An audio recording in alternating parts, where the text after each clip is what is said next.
Hey everyone, welcome to the science of mirroring, building instant rapport. Today we're diving into a truly fascinating aspect of human connection. Indeed, we'll explore the subtle yet powerful science behind mirroring and how these subtle nonverbal cues can forge instant rapport. So let's dive into what mirroring actually is, beyond just a simple copycat game.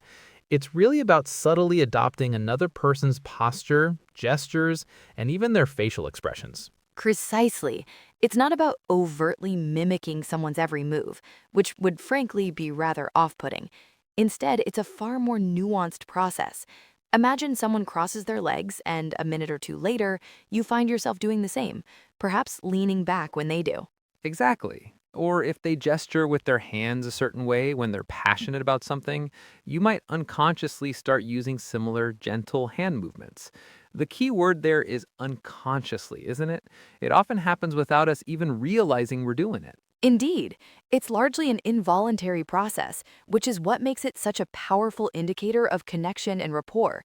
When you're truly engaged with someone, your body language naturally starts to align.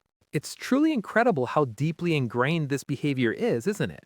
It's not just about copying someone, it's linked to something much more profound in our brains. Absolutely. When we delve into the science, we find that mirroring taps directly into our innate capacity for empathy and social bonding. It's not simply a learned trick, it's a fundamental aspect of human connection. So, what's happening up there, neurologically speaking?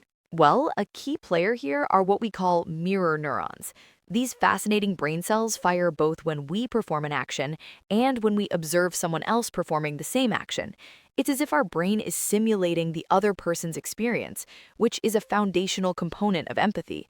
This neural activity helps us understand and even feel what others are feeling, creating a shared experience on a subconscious level. That makes so much sense. It's like our brains are hardwired to connect. Precisely. And a really compelling illustration of this is the chameleon effect study. This research showed that participants unconsciously mimicked the mannerisms of an experimenter, things like foot tapping or face rubbing. Crucially, those whose mannerisms were mimicked by the experimenter reported liking the experimenter more, and the interaction felt smoother to them. Wow. So, even without consciously realizing it, that subtle mirroring made them feel a stronger, more positive connection. Exactly. It demonstrates how unconscious mimicry fosters a sense of liking and promotes pro-social behavior. It builds that immediate, effortless rapport because the other person's subconscious perceives you as being more aligned with them, more understanding, and ultimately more trustworthy. It's a nonverbal affirmation of connection. It's really fascinating how this plays out in our everyday lives, isn't it? Once you start noticing it, you see mirroring everywhere.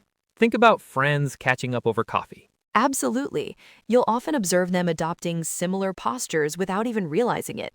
One might lean forward and the other subtly mirrors that movement.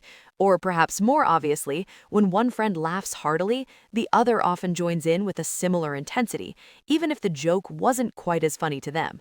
It's a shared emotional experience, amplified by physical alignment. Yes, and that shared laughter is a beautiful example of building connection. But it's not just in friendly interactions. Imagine a successful sales pitch. Indeed. In such a scenario, a keen observer might notice the customer and the salesperson subtly aligning their body language. If the customer leans back, the salesperson might subtly shift their weight back too. If the customer gestures with their hands, the salesperson might incorporate similar, though not identical, hand movements into their own speech. This unconscious synchronization creates a sense of comfort and understanding, making the customer more receptive. It's almost like a silent dance of agreement. And what about romantic partners? You see it so much there too. Oh, definitely. Long-term partners often develop a remarkable synchronicity. They might walk in step, cross their legs at the same time on the sofa, or even adopt similar facial expressions when listening to someone speak. It's a powerful indicator of their bond and shared history, a nonverbal affirmation of their connection that develops naturally over time. These are all subtle cues that we often overlook, but are constantly shaping our interactions. Right, so we've established the power of mirroring, but there's a fine line between effective, subtle mirroring and what could be perceived as rather awkward, obvious mimicry. We certainly don't want to make anyone feel like they're being made fun of, do we? Absolutely not. That's such an important point. The goal is to build rapport, not to make someone feel uncomfortable or observed. If you're overtly copying every single move, it becomes disingenuous, almost performative, and people pick up on that immediately. It breaks trust instead of building it. Precisely. The key here is subtlety and timing. Instead of instantly mirroring a gesture, try a slight delay.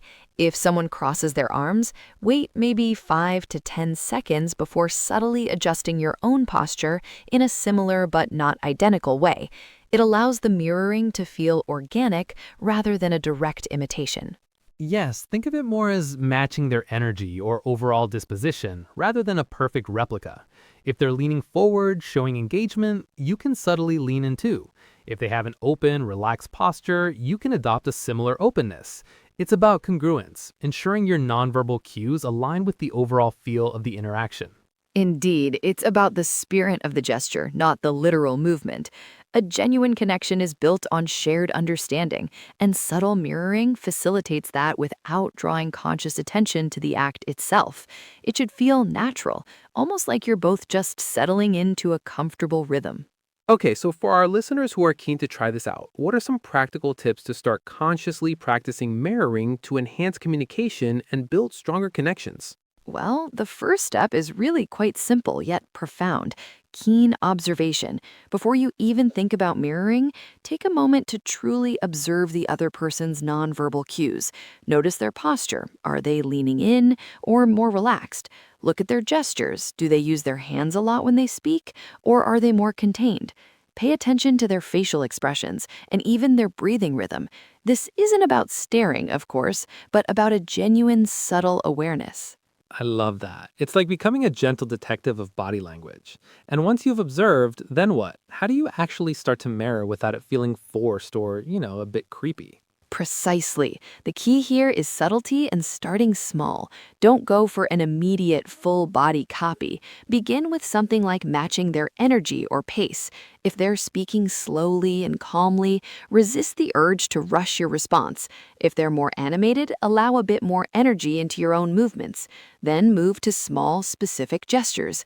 If they briefly touch their chin, you might a moment later subtly adjust your glasses or lean back slightly in a similar way. It's about a delayed, gentle reflection rather than an immediate mimicry. So it's not about doing exactly what they do, but more about reflecting the essence of their nonverbal communication. And the starting small really helps with that, right? Maybe just a slight shift in posture or matching their eye contact duration. Absolutely. Think of it as joining them in their nonverbal space. You can also match their vocal tone or tempo if it feels natural, but always remember the goal isn't imitation, it's rapport. If it feels awkward to you, it will likely feel awkward to them. The more you practice observing and making these small, unforced adjustments, the more natural and effective mirroring becomes in your interactions. That's such an important point because while mirroring is incredibly powerful, we have to talk about using it ethically, isn't it? Precisely. Mirroring should always be an amplification of genuine interest and respect. If you're not truly engaged with the other person, it risks coming across as disingenuous or even mocking, which is entirely counterproductive to building rapport. It's a tool to enhance connection, not to create a false one. So, as we wrap up today, it's clear that mirroring is far more than just imitation. It's a fundamental aspect of how we connect as humans. Precisely. It's a powerful, often subconscious tool for nonverbal communication, deeply rooted in our empathy and our desire for social bonding. And the best part is it's a skill we can all observe and steadily practice. Start by noticing how people naturally align their postures or gestures. Then perhaps try matching a slight head tilt or an open hand gesture. Indeed, experiment with these techniques in your daily interactions, always remembering to keep it authentic.